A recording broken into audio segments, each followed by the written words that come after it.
what we help them do is to really understand how their city is performing today for people. I mean, a big part of our process is to go out, spend a lot of time on streets, in public space, observe sort of an ethnographic technique about how people are using spaces. And we bring politicians, we bring local stakeholders with us to do this. And you'd be surprised how many people have lived in a city for decades, have been making important decisions about their city, but have never actually sat in a street corner and watched how life unfolds in front of them.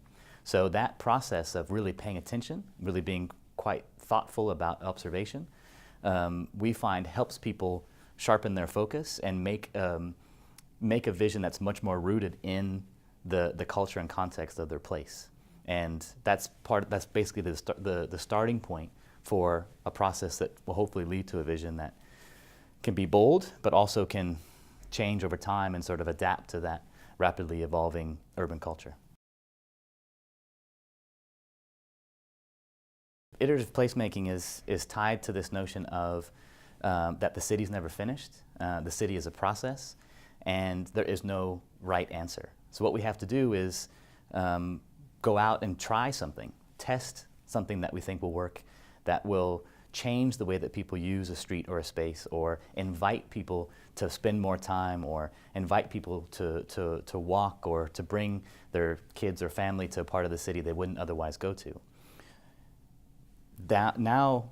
After that happens, we need to understand how that worked or didn't work. And with that knowledge in mind, then go in and make other design changes that appeal to their needs, or maybe even provide something new that they hadn't dreamt of before they got a chance to spend time in the city.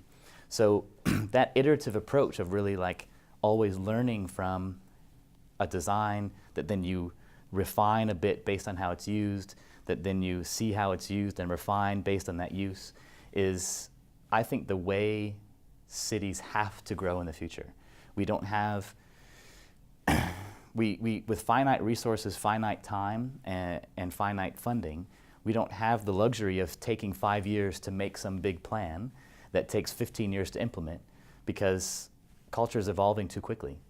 Things are changing so fast that the quicker we could get something out there, give people a chance to experience it, and continually change and tweak it, the better off, the more efficient our investment is, the better off quality of life will be.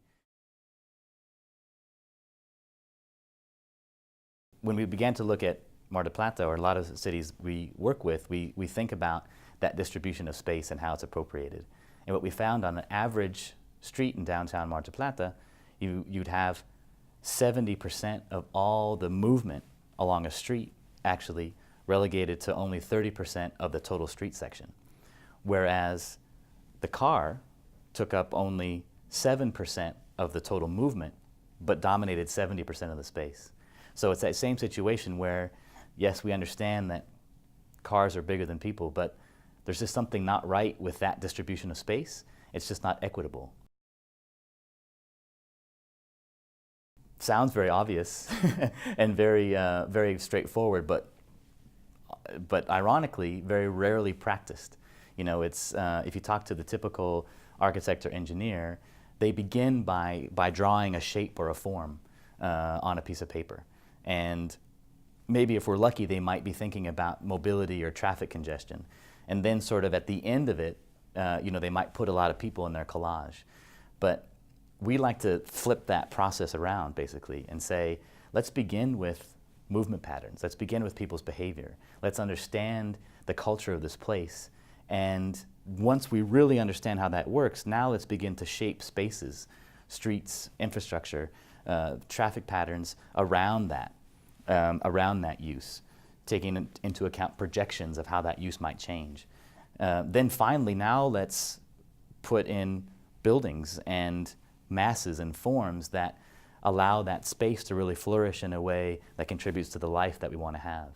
And that sort of inverse process is something that we try to use in every project that we're involved in.